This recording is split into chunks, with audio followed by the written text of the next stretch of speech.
Ridiculous Crime is a production of iHeartRadio. Hello, Elizabeth. Hi, Zaron. I love when you walk in there and I'm like, hey, look, I got to tell her a story. And I hear you laugh. And I'm always like about 20, 30 minutes late. I was gliding past that because I was 7 minutes late. So who knows? Okay. Yeah. So, but I got a question for you while we're here. Yes, sir. What? Do you know what's ridiculous? Oh, do I? What? Heinz Brazil. What? Heinz Brazil? The Brazilian arm of the Heinz company. Ah, okay. They're wilding out. I thought that was one word. Heinz Brazil. Heinz Brazil. It's like, is that German? It's like a German word that means something very specific. Yeah. Like, when you get ketchup and it falls into your décolleté. I don't know. Okay, so the Brazilian arm of Heinz, right? Yeah. Mm-hmm. I've mentioned them before because they had the whole thing with like the Heinz tattoos. And right. I think there was ketchup in the mustard, Who something. knows? Yeah, whatever. So they have this thing now called Heinz Grills. Okay. And you're thinking like, oh, meat cooked over flame. Zaron, it's not meat cooked over flame. It's grills with a Z? It's grills with it literally is grills with a Z. Oh, God. And what it is like gold teeth, right? Of course. A grill, for those uninitiated. Like slip-on. Slip-on tooth, but they don't have the full grill. Okay. They're doing the single dirtbag tooth. Oh, just like a gold cap. Right. And so there's 3 of them, ketchup, mustard, and mayonnaise. You can get a red one. Yeah, the ketchup has, this yellow. is what it says a blingy gold tooth with a red engraved Heinz Keystone logo. Oh. Mustard is also gold, accented with a splash of yellow and 12 diamonds set into the engraving. And the mayo grill is the most minimal, but the cleanest look, a single silver piece with a cutout of their Keystone logo. Yeah, So like the Keystone State of Pennsylvania, where they are located, right? What I think there are 2 important things that need to be mentioned here. One, yes, I saw this. You're going to bring this into Kendrick Lamar? Yeah. And mustard! Mustard! Yeah. I got a bone to pick. I saw this pop up on Instagram. Yes, you did. And then within about an hour, I was getting forwarded to me from our Instagram Ridiculous Crime account all the rude dudes who saw this and were like, send this to Elizabeth. So I love you all. Thank you. So there's so many people in it. You're all thanks. amazing. Thanks, guys. But the other thing is that these are not for sale. They're just for the Brazilian social media. That's it? That's it. They're not even something you can purchase? Like, I don't know if they're Turn testing in your, the waters. Heinz proofs of purchase. Maybe this is just maybe this is just a feeler to see if everyone's like, wait, where do I get this? I want to spend an inordinate amount of money. This is their idea of a test balloon? Like, hey, what do you guys think? Yeah, in this economy. You want to hop on that? Yeah, and I'm going to guess that, no one wants them. I do not think so. Except for mustard. I think he gets them free. Is he doing the ads for them now? Yeah, that's right. So he should. So maybe they threw in a couple just as like, hey, thank you, man. Zaron, that's ridiculous. Oh, brother, is it? Brother. No, Elizabeth, I got a question for you. Sit back down. Oh, crap. Okay. Yeah. Do you know what else is ridiculous? Mm-hmm. Yeah, I know. Everything's ridiculous. Yeah, well, what we think of as a crime versus what gets excused as, say, workplace drama. Yeah, right? Oh boy. Today I have an extreme example of this, culled from films and the on-set antics of one David O. Russell. Now, he's the director who did iHeart Huckabees, Flirting with Disaster, Three Kings, The Fighter, American Hustle, Silver Linings Playbook. Right. You know him, There's right? There's a lot of Bradley Cooper in there. Yeah. Jason Schwartzman's all up in there. Lily Tomlin doubles the gal, up. The other. Naomi Watts. Jennifer something. Oh, Jennifer Lawrence. She's all up in there. Yeah. Yeah, I left out another one, Amsterdam. I think she's in that one. He's his own BBC. Now, if you didn't know this, he has something of a temper. Oh, really? Oh, yeah. Oh, I had no idea.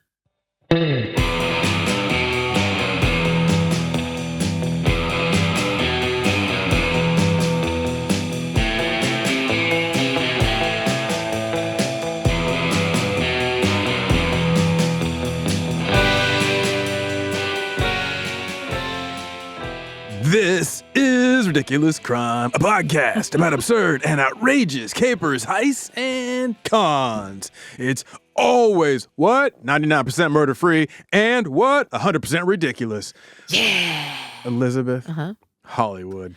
Oh, God bless. Or what's left of it.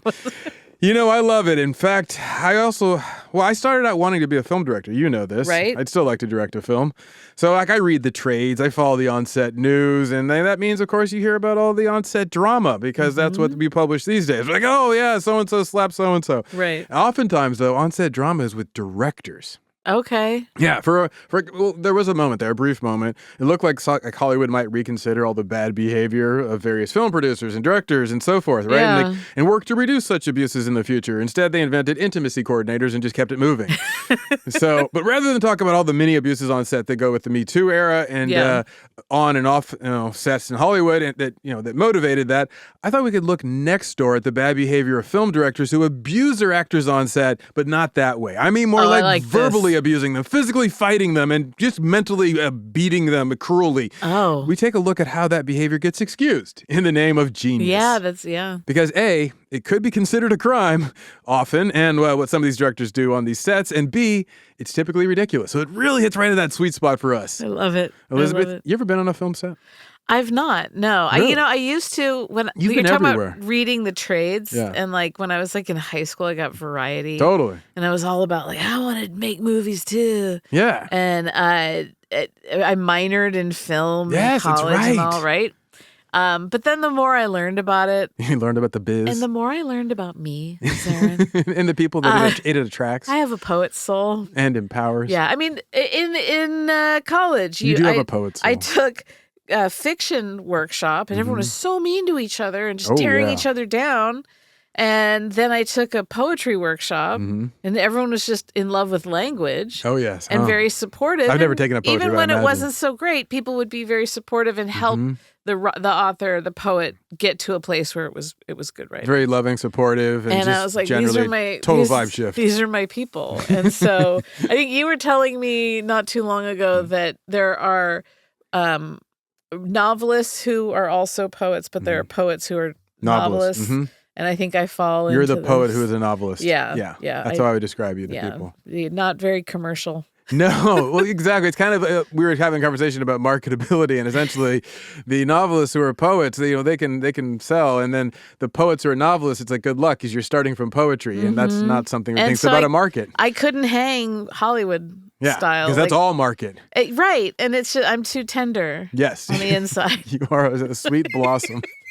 A delicate orchid. Yeah, and I don't think on the film set, the thing to always keep in mind is the director is like God. They can do pretty much whatever they want. You've been on a ton I've been of a bunch. film sets, yeah.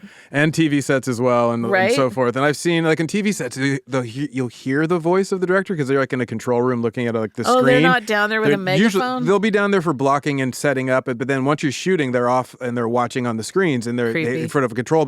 So you just hear their voice, and it's the voice of God, they call it. Okay. So you're talking to the air when you're responding to the director. Oh, It's wow. interesting. Yeah, but on film sets, obviously, they're right there. Sometimes they're below the camera staring at you. We'll get into that in a second. Okay. But point is it's wild the power directors have on a set, and they are allowed. Also producers, but especially directors, right? It's basically this morality, ethics-free zone that they run, right? Yeah. So what happens is the attitude of them being a genius gets glamorized, lionized, legitimized, and you end up with directors like James Cameron, who is very famous in town for getting his crew shirt to wear on his sets, and the shirt mocked his reputation. That was really? It was a whole in joke for the set, and it was basically about him being a taskmaster. And the T-shirts read, "You can't scare me. I work for James Cameron." Oh, See, so it's like bluster of And he I've been loves so that. abused. Yeah. I'm like tough leather now. right. So now there's another auteur director, Quentin Tarantino. He's known not just as a foot I fetishist was on gonna his film say, sets. the man likes feet. Yes, he does. And he likes you to know it. And he wants you to Yeah. take part with him. I'm like, bro, what is this? He's like, Feet on extra? a dashboard. Yeah, yeah, he loves that. So he's also a bit of a tyrant, apparently. And that's not me saying that. That's Jamie Foxx's words. He said that to Howard Stern. I guess when he was on the set of Django Unchained, he was trying to do a whole blaxploitation vibe when he first got there. Because that's what he was told was the vibe by Tarantino when they were first, doing the casting. And then Quentin sees him acting like Jim Brown, and like Fred the Hammer Williamson, and he just goes in on Jamie Foxx. As Foxx told Howard Stern, and I quote, "I was just getting to learn Quentin Tarantino. So he was, again, a tyrant." Now, for evidence of this, he recalled how Tarantino yelled at him about coming onto the film like he'd been shaken out of a blaxploitation flick. Yeah. And Tarantino apparently yelled at him in front of people, "Do not my film up. You're not Jim Brown." Well, Jamie Foxx could be excused seeing the rest of the oeuvre, up until that point. Right? It was basically a rip-off of blaxploitation. Correct. I thought this is what you wanted. Yeah. He's like, no, this is a Western, or I guess a Southern. Anyway, when Tarantino meant by what that was the character Django needed to grow, he needed to have a character arc, or in Quentin's language, quote, "He's a slave, and then he becomes the hero. So lose that." That was a direct quote. So there are nicer ways to say these right? things. This is what I'm talking about. You just wait, Elizabeth. Now, Jamie Foxx did offer up a rationalization for Tarantino coming at him like that. He said, and I quote, "That's what you want. You want a director who, even if you're going to go off the cliff, you know that you're going off that cliff." I see. They're like, I want to be beaten and abused mentally. Yeah. Now, I'm sure I know what he means. You want passion from an artist, right? Sure. We expect it from our great artists. But like, what about, say, a director like Michael Bay? Yeah, like of Transformers fame, right? Now, Megan Fox once compared his directing style to Adolf Hitler. Oh, God. Yeah, which seemed a bit hyperbolic at the time. But I mean, how much abuse should a person have to take on a film set from the director of Transformers 3? I mean, really. I mean, come on now. So to answer that, we turn to friend of the show, Ben Affleck. He once quite famously worked with Michael Bay on Armageddon. And that's right. 1998, they worked together, right, to make that action blockbuster. And let me tell you, Ben Affleck hated it. So, I mean, even Bruce Willis said that he called Michael Bay, quote, a screaming director. And then, like, after Armageddon was all done and wrapped and he was, like, supposed to be doing publicity, he was asked about it, and he's like, few people will work with him now, and I know I will never work with him again. You can't yell at Bruce. No, right? No, Ben Affleck, he got singled out now, for you could yell at Ben Affleck. very particular abuse. Like, for instance, Michael Bay couldn't stand his teeth. He hated Ben Affleck's oversized chompers. Yeah. Just fixated on him, right? So he made him go get dental work. Now, there are reports that Ben Affleck got 40 hours worth of dentistry in a 1-week stretch. He was there like it was a full-time job, just showing up 8 hours every day. Let's get into it, doc. What in tarnation? I don't know. Could they do? Because he didn't like the veneers, right? So did they have to veneer? I don't know. Chisel them off? I have no idea. I have a problem with the fact that Ben Affleck doesn't seem to be able to close his mouth. You do have a problem He's with that. He's a little bit You of a mouth that. breather. Yes. Yeah. No. I mean, I love him to death. Yeah. Ben, I love you. Friend of the show. I love Ben.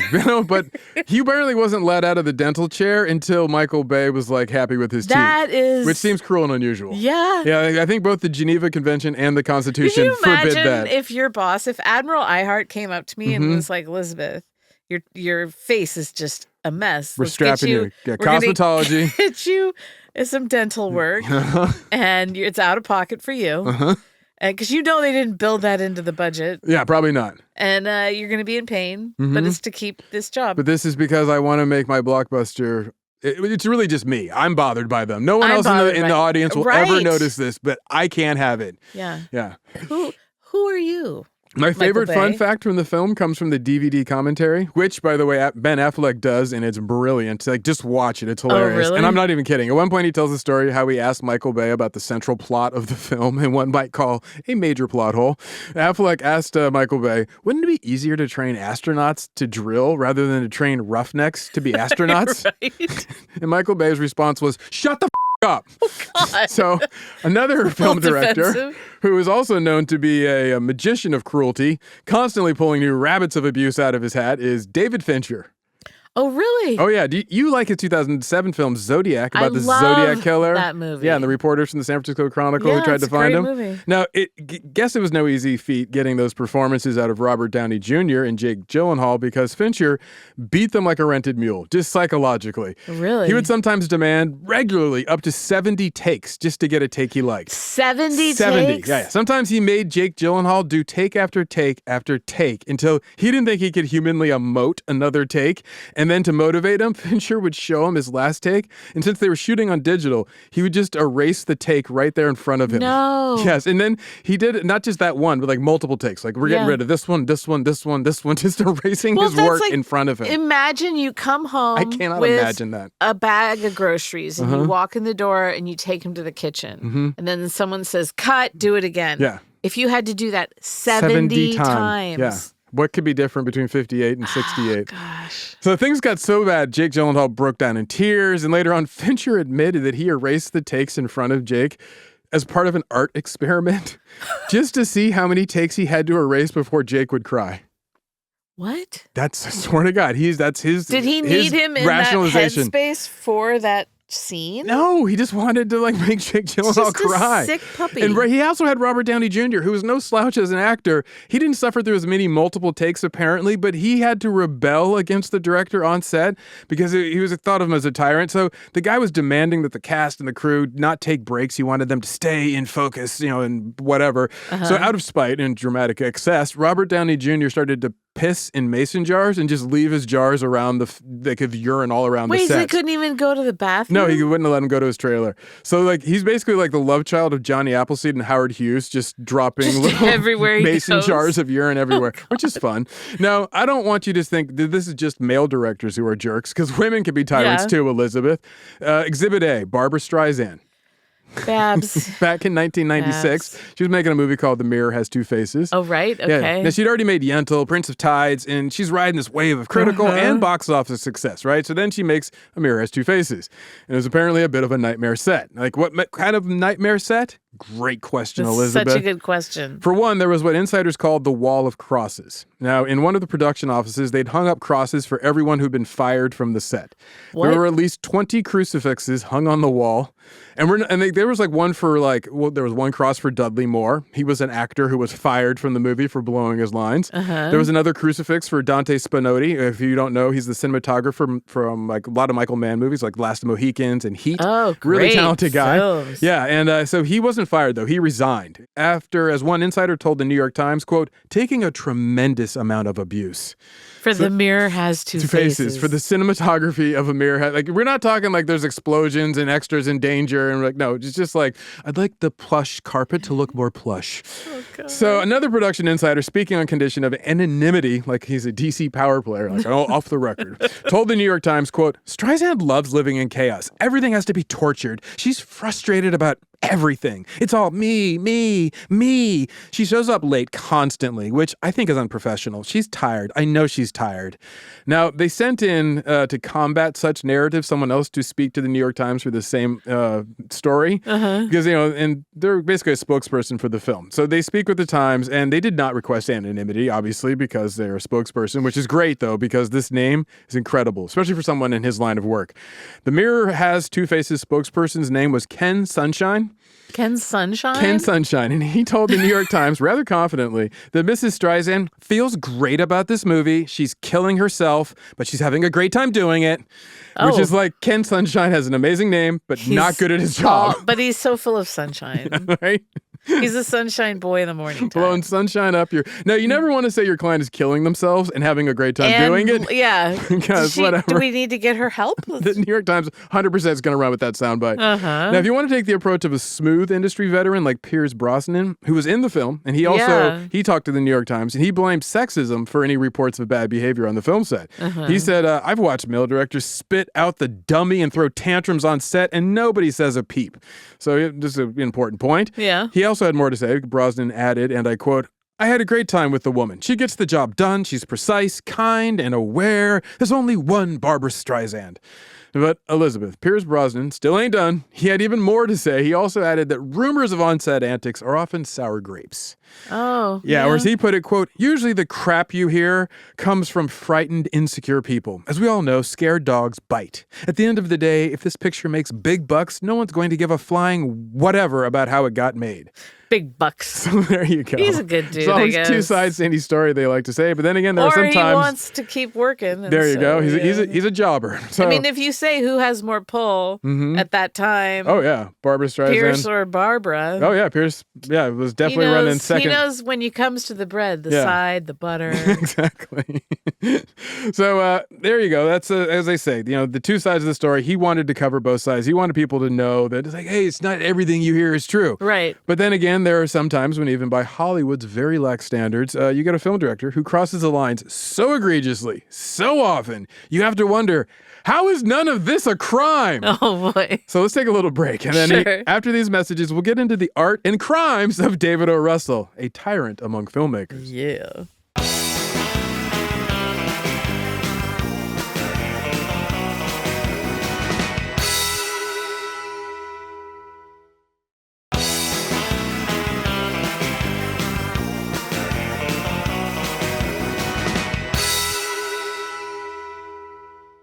Elizabeth. Zaron. We're back. Hey. You ready to talk about a film director who makes other film directors say, well, at least I'm not him? Yes. Oh, no. Do you like David O. Russell, or at least do you like his movies? I don't really think I have an opinion. Oh, okay. Yeah. What do you know about David O. Russell personally? I know that his middle name is O. O'Reilly. His baloney has a first name? Yeah, actually, his middle name, stands for Owen. Owen. Yeah, David Owen Russell. Okay. Yeah, he was born in New York, raised by his father, Bernard, salesman, worked his way up to vice president at Simon Schuster. Oh. Big in the publishing world, apparently. His mother also worked there as a secretary, not as big in the publishing world, apparently. His father was Jewish, Russian-Jewish family. Mother was from an Italian-American descent. He first started out to be a writer, obviously, because he's in publishing, raised around publishing. But then he also had this hankering to make films. And so when he was a kid, like when he was 13, he makes his first film, Super 8 short film. And he's a natural artist. He finds he can speak the grammar of film. Mm-hmm. Then, but he's also something of a rebel. Like in high school, he was actually literally voted the class rebel. Well, yeah. if you're really a rebel, you're not voted the class rebel. You don't get voted class rebel. So then the class rebel goes off to college at Amherst, studies English and political science. But you got to give him this. He's a loner, Dottie. A rebel. You have to give him this, Elizabeth. After college, he went down to Nicaragua and got involved in the struggle there, which at the time meant he taught literacy at a Sandinista camp. I was going to say, is he like Sandinista? Yeah. Wow. So yeah, there you go. Okay, he came around on the rebel thing, I suppose. I think maybe he scared himself because when he came back to America, he became a bartender. He's like, okay, I'm going to go running back to America. And then that's where he worked with other artistic hopefuls in New York. For instance, some of his coworkers would become members of the Blue Man Group. You love them, Elizabeth. God, do I?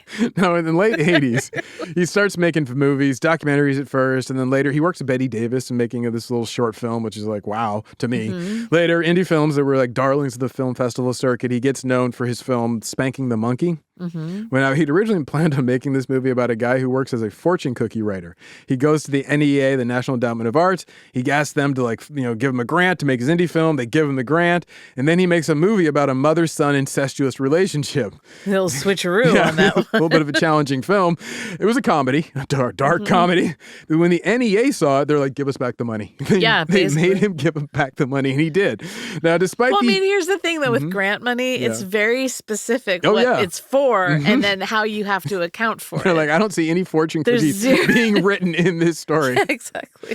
Now, despite the high ick factor, this film was included in the Sundance Film Festival, and it won the Audience Award. So try to make sense of that. Right. After that, David O. Russell goes off to Hollywood. Hollywood's, opens up the door. It's like, come in, do some weird stuff here. 1996, he makes his first Hollywood movie, a little film called Flirting with Disaster. I've mentioned this movie before. I recommend it. I don't know if it holds up. I haven't seen it in a while, but if you need a laugh, it's usually pretty good. It's worth it just to see Richard Jenkins play a federal agent, and at one point he slipped acid, and then he disappears, then he's found much later running around in the desert in his underwear, tripping on acid, talking about the oneness of it all, and it's just Richard Jenkins is brilliant. So for that alone. Anyway, after that movie did reasonably well, in 1999, he makes his next movie, Three Kings. You remember that one? That's a good movie, yeah. Starred George Clooney, Mark Wahlberg, Ice Cube, and Sofia Coppola's ex-husband, Spike Jonze. That's right. Now, they're Army GIs in the 91 Iraq War. They try to steal a bunch of Saddam Hussein's stolen gold.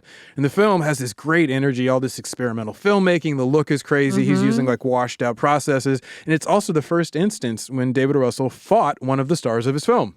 Ooh, which one? Yeah, it was David O. Russell versus George Clooney.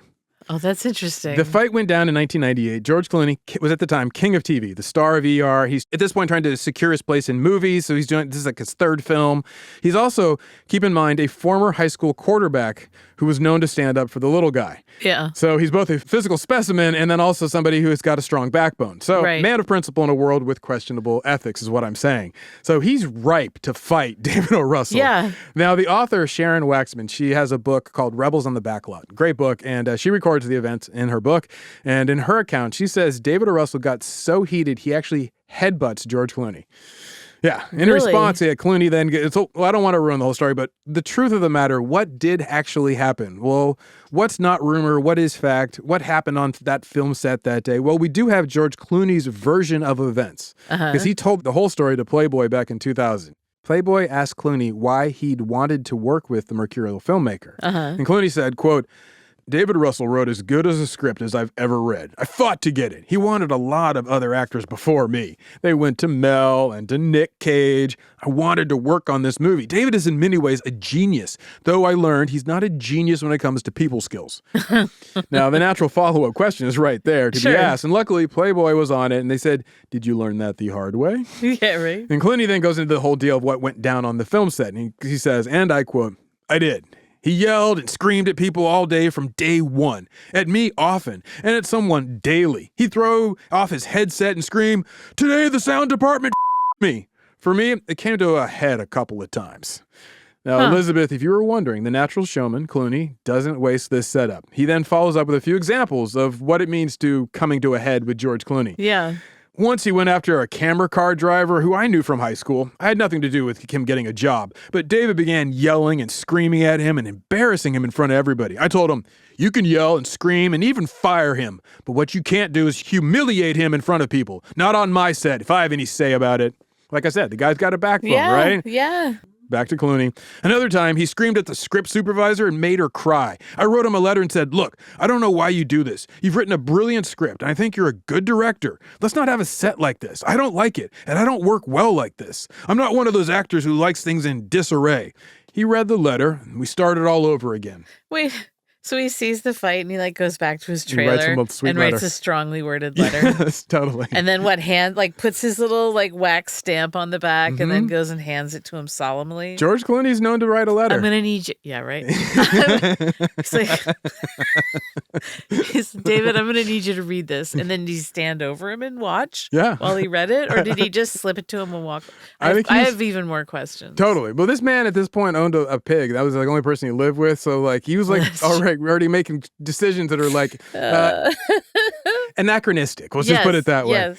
Now, from what we've learned from the stories we tell each other here, what do you think happened next now that he'd sent him David O. Russell a letter? Do you think David chilled out and became a professional working in a high-pressure environment? I think there's going to be zero personal growth involved. Yeah, no, he did not grow, Elizabeth, because we haven't even gotten to the point when George Clooney is about to fight David O. Russell. Yeah, right? But you know what? Rather than me tell you about the big blowout, Elizabeth, I'd rather you close your eyes. My eyes are closed. And I'd like you to picture it. Elizabeth. Zaron. It's a pleasant Tuesday afternoon in Los Angeles. You are presently seated in your office as you light a few candles to set a relaxing and welcoming vibe. Your next client is about to arrive. You check your watch, and that's when you hear a knock. Somehow the knock is friendly, warm. If the amiability of a knock can be felt, that'd be your read. The door sweeps open, and there stands your client, one of the most famous men in the world, George Clooney. You warmly greet him and welcome him to take a seat on the couch. You take a seat adjacent to him because you are George Clooney's therapist.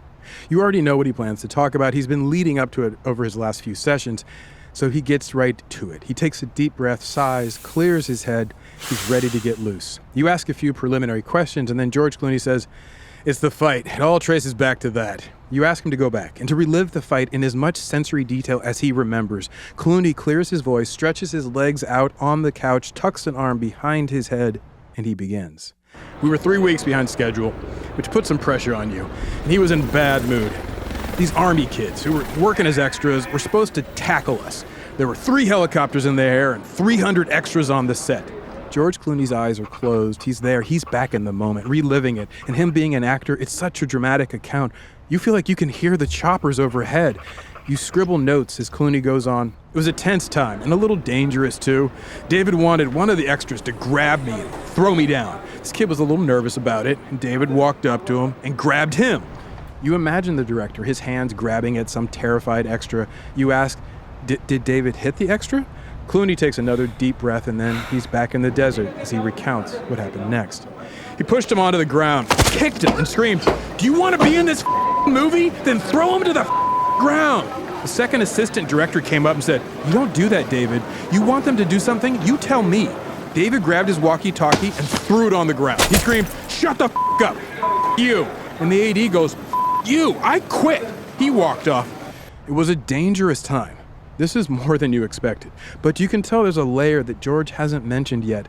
What was he thinking? What was he feeling in that moment? So you ask, what did you say to David when he assaulted the extra? You've reached the core of George Clooney's unresolved anger. You can see him balling up his fist. Then he says, "I was trying to make things work, so I went over and I put my arm around him. I said, 'David, it's a big day, but you can't shove, push, or humiliate people who aren't allowed to defend themselves.' He turned on me and said, 'Why don't you worry about your act? You're being a You want to hit me? You want to hit me? Come on, hit me.'" Clooney is growing visibly tense as he relives the fight. You remind him no one can hurt him here in your office. He's safe. And then you ask, when David called you up, when he insulted you, how did that make you feel? Clooney shakes his head, and then he's right back in the desert, narrating their fight, the sand scratching beneath their feet as the grunting men bump chests. I'm looking at him like he's out of his mind. Then he started banging me on the head with his head. He goes, "Hit me, you hit me!" Then he got me by the throat, and I went nuts. Waldo, my buddy, one of the boys, grabbed me by the waist to get me to let go of him. I had him by the throat. I was going to kill him. Just kill him. You definitely did not expect the story to go this way. You thought George Clooney had been humiliated on a film set, maybe beaten up by his director. Turns out he scared himself because he nearly killed a man. You asked George Clooney, how did it make you feel when you nearly killed your director? Did you apologize? Clooney snickers a little. You recognize it from his movies. Then he says, finally, he apologized, but I walked away. By then, the Warner Brothers guys were freaking out. David sort of pouted through the rest of the shoot, and we finished the movie. But it was truly, without exception, the worst experience of my life. George Clooney falls silent, but somehow a little more at peace, hearing it all out loud, the story he never likes to tell anyone.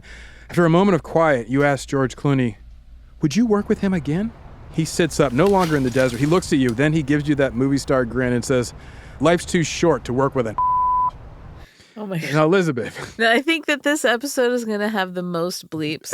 Ever. Yeah. As you just learned, George Clooney had a really hard time getting over nearly killing David O. Russell. Could you imagine if he had? What if George Clooney got locked up had squeezed the life out of David O. Russell? By mistake, just didn't get there. Waldo wasn't there in time. And he's like, does time. Yeah. And then we can't tell this story because it's a murder. Yeah, exactly. Good. He slipped from 99 into the 1%. Yeah, no, it took George Clooney about, more than a decade to get over this. Yeah. More like 2 decades. 2 decades. Oh, yeah. He didn't just talk about it with you, his therapist. Occasionally, journalists asked him about it, and he gave a candid answer. In 2004, 6 years after their blowout, George Clooney told Premiere Magazine, remember Premiere Magazine? Oh, yeah. Okay. Great magazine. If he ever saw David O. Russell again in person, he'd probably knock his block off. Or as George Clooney put it, quite literally, quote, quite honestly, if he comes near me, I'll sock him right in the mouth. Oh. Whoa, Mr. George Clooney, settle down. You kiss your mother with that mouth?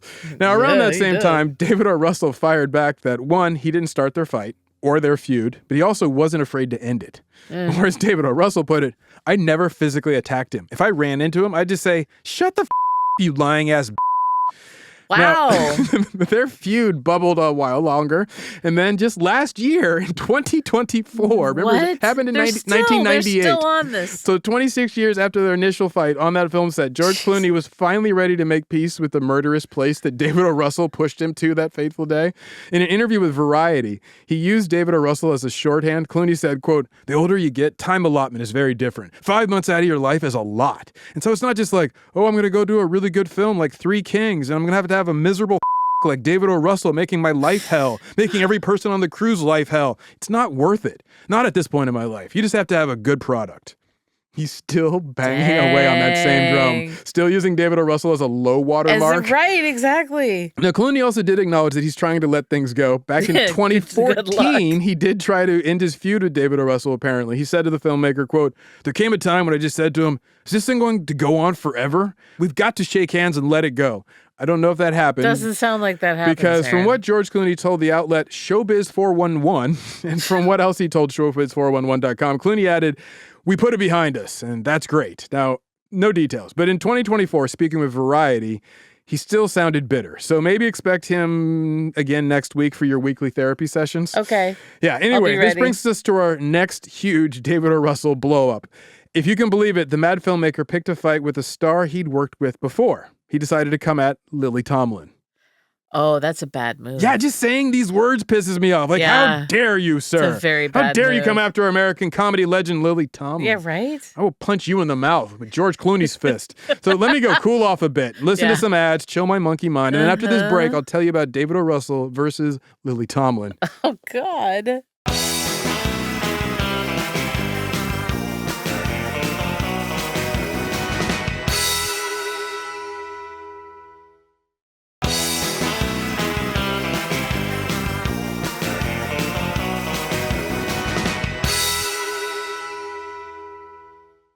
Elizabeth. Zaron. We're back. I know. I've never left. Oh, I did. So did you ever see the 2004 movie iHeart Huckabees?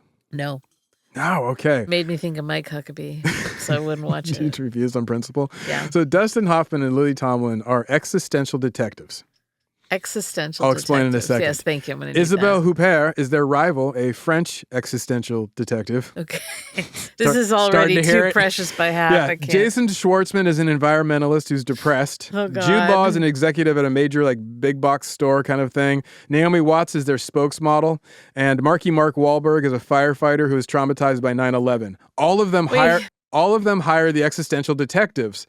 And they all have their karma be interlinked and interwoven, and they have to resolve it through each other existentially. I am so glad I didn't see this. I saw it in the theaters. I'm sure you did. Now, before I tell you about the Lily Tomlin versus David O. Russell blow-up, I should tell you about him attacking fellow director Christopher Nolan.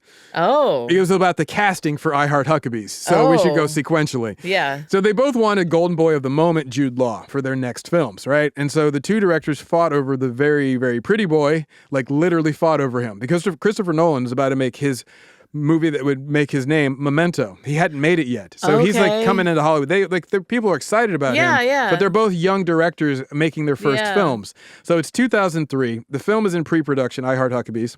David O. Russell really wants Jude Law, but Jude Law had already signed on for Christopher Nolan's movie Memento. So I guess he was going to play the Guy Pearce part. I think that it's good that it shook out the way it did. Totally, because he kills him now. Oh, yeah. Anyway, the two filmmakers were at some Hollywood party. David O. Russell sees Christopher Nolan. He's like, he's got my actor. So he decides to go up to him and get his actor back from him, or from him just in general. He confronts Christopher Nolan in front of all these guests. And then when he doesn't get the answer he wants, which is you can have Jude Law, he throws an arm around Christopher Nolan's neck and puts him in a chokehold until he relents and gives him Jude Law. Oh, violence. Yeah, we've got crimes. We got a lot of assault and battery. Totally. Up in there. He demands artistic solidarity from his colleague with him in a chokehold. He says, give him Jude Law so he can save his film. I need him to save my film. At that point, there's I'm never going to give him up at that point. People are shocked. Everyone who's in the party, the story ping-pongs through Hollywood the next day. But that same next day, Jude Law drops out of Memento and signs on to iHeart Huckabees. Wow. Yeah, the story is so precious, though, because Jude Law calls David O. Russell from a boat that's, quote, crossing the Atlantic. He discusses his Huckabees role at length, end quote. Now, this saved David O. Russell's film from the alternate casting of Jim Carrey. That's a if big there's a role difference. that Jim Carrey and Jude Law can play, you haven't decided what that role is yet. Big old difference. Yeah. So anyway, that was just the beginning, because reading up on his antics, I kept thinking there's no way in hell I could get away with any of the behavior that I've so far heard from this guy. No. And it's only about to get worse. Some of what he does would probably get me a visit from the LAPD. I'm probably sure I'd catch charges. Sure. So as the New York Times reported back in 2004, quote, To get the performances he was after, Mr. Russell did all he could to raise the level of tension on set, unapologetically goading, shocking, and teasing his actors. That's not the part about the LAPD.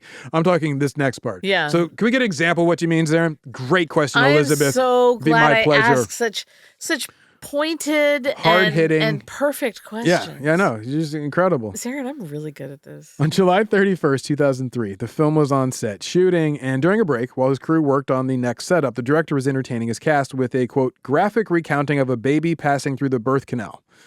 What? He's never given birth, but he's just talking about, I was reading about this last night on the toilet, I don't know. And you're telling us this why. So once the set is all dressed, lit, the camera's ready, actors take their place on the set, they go over blocking, and they're having a confab about the blocking. And so we have Lily Tomlin is seated at a desk. She's got her legs up on the desk. She's supposed to be reading through a file. Dustin Hoffman is behind her. He's at 2 huge chalkboards like you'd find in a school classroom, and he's just working on that.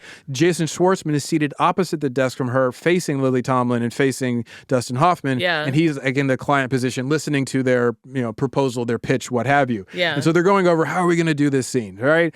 So at this point, as I remember, Dustin Hoffman and Lily Tomlin, they're playing existential detectives. Jason Schwartzman is their client. And he hates Jude Law, the corporate executive, who is another client of these same existential detectives. Okay. And so this is the existential quandary they're trying to work out. Right. Their karmas are clearly linked. So we're talking about like the foibles and frailties of human life. And you got David O. Russell going, how do I add more tension to this mix? Yeah. Anyway, they're all on set, all but Jude Law. And Lily Tomlin is having a hard time with David O. Russell's direction. So she snaps back that she's not getting the answers she needs from him. Yeah. And I know all this because there's a video of this on-set exchange. No. It got leaked. And it's actually not just one, but 2 videos got leaked. You can find them on YouTube. I watched them. What? So you don't have to, Elizabeth. Yes.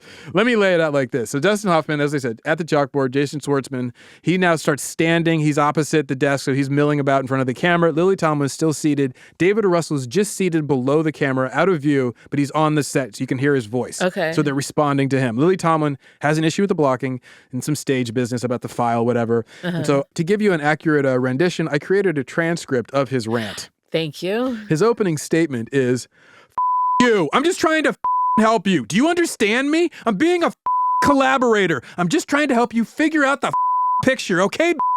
Oh. Exit Dustin Hoffman. No. He just sort of ambles off the set when Lily Tomlin gets called a bitch to her face. Doesn't say anything, just ambles off the set. Jason Schwartzman just sits there diligently, good actor. Because at this point, David O. Russell pops up now, and he's fighting mad. He dramatically sweeps all of the papers and whatnot off of Lily Tomlin's desk.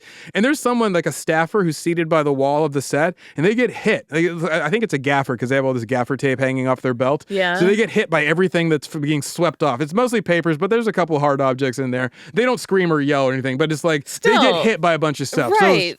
So, whatever. On set, workplace violence. Yeah. In response to her director's sudden outburst, Lily Tomlin jumps up, right? And, because she doesn't know what he might do next, if he's going to like flip the desk or whatever, and she doesn't want to be seated in this awkward and vulnerable position.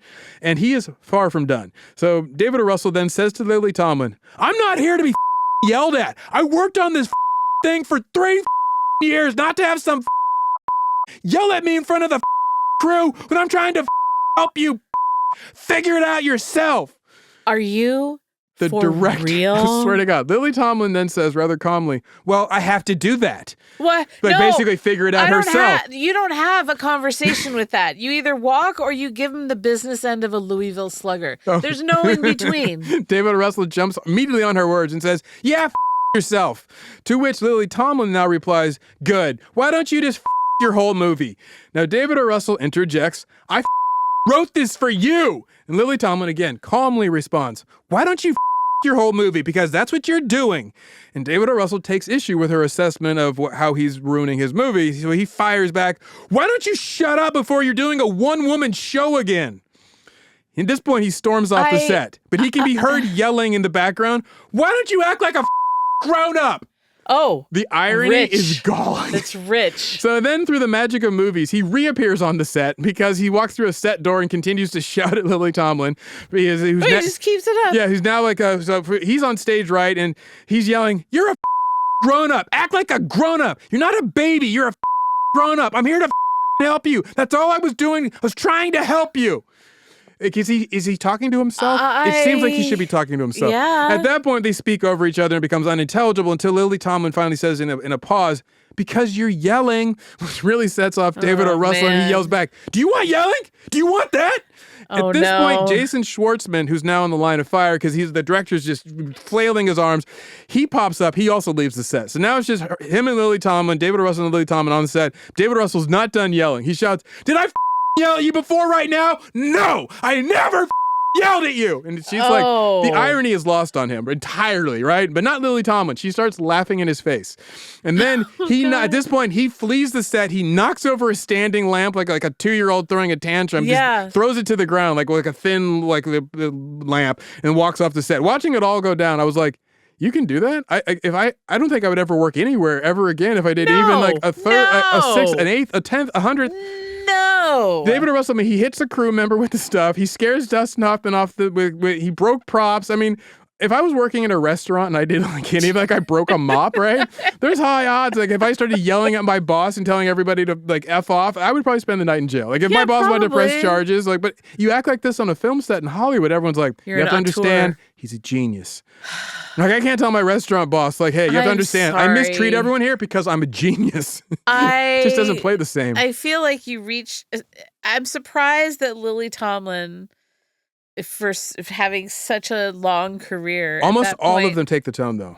Yeah, but it's like, I just feel like I can see young people not wanting to set those boundaries, but you reach a certain age. You would think. And you're like, no. But Dustin Hoffman didn't say anything. Well, we got, I'm not a fan.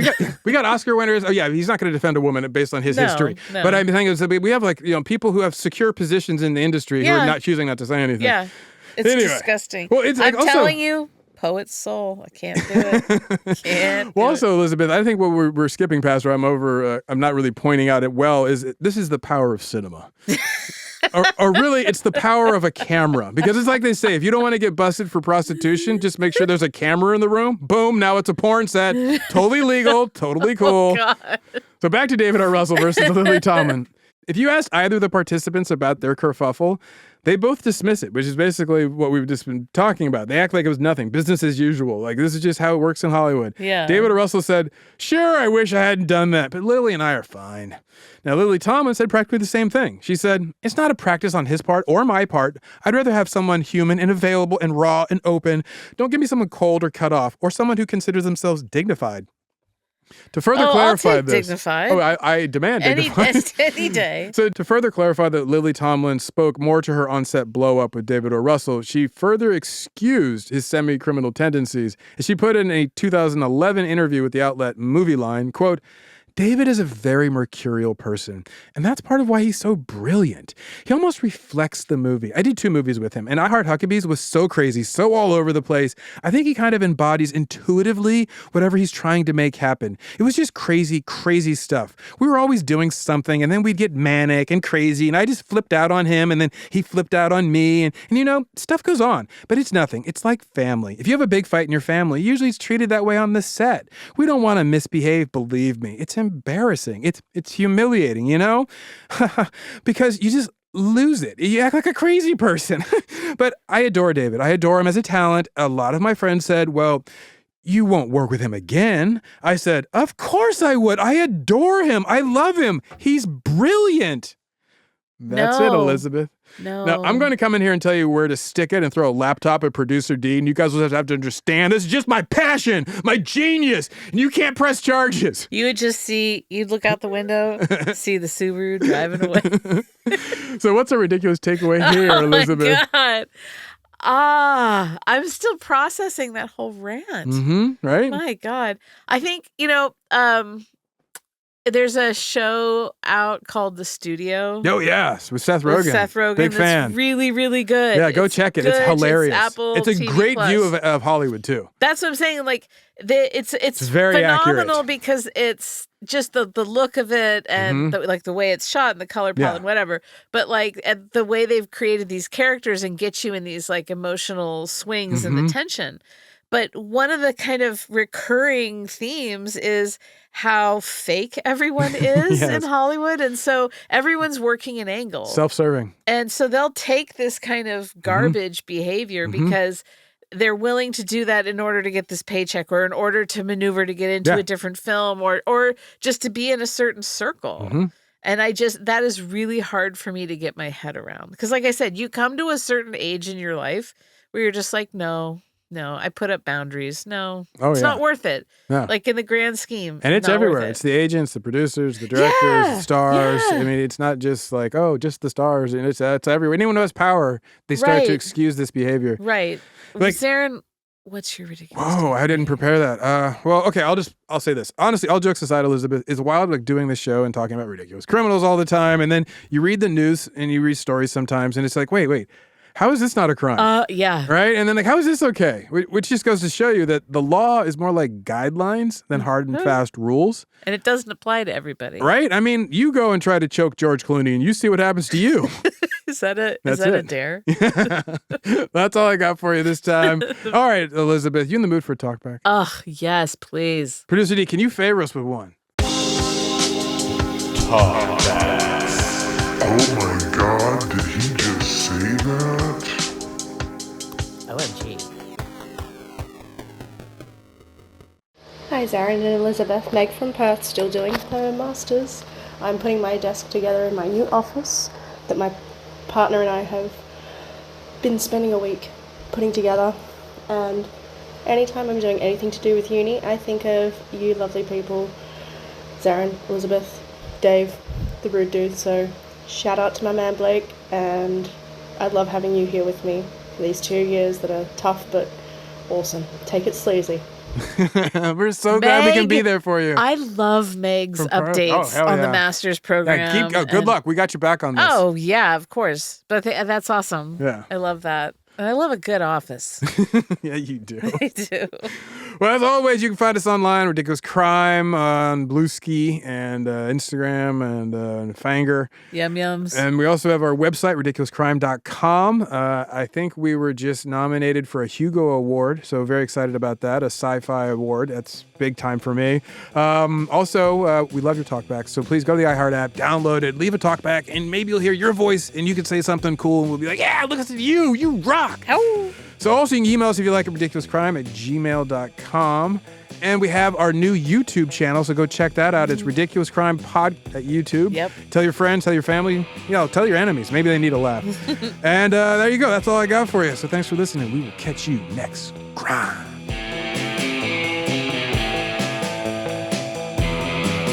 Ridiculous Crime is hosted by Elizabeth Dutton and Zaron Burnett. Produced and edited by George Clooney's corner man, Dave Kustin. And starring Annalise Rucker as Judith. Research is by Lily Tomlin's fight trainer, Marissa Brown. Our theme song is by Taya Leone Truthers, Thomas Lee, and Travis Dutton. The host wardrobe provided by Botany 500. Guest hair and makeup by Sparkle Shot and Mr. Andre. Executive producers are David O. Russell's sparring partners, Ben Bolin and Noel Brown.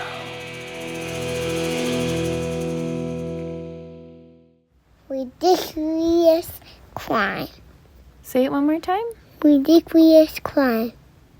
Ridiculous Crime is a production of iHeartRadio. For more podcasts from iHeartRadio, visit the iHeartRadio app, Apple Podcasts, or wherever you listen to your favorite shows.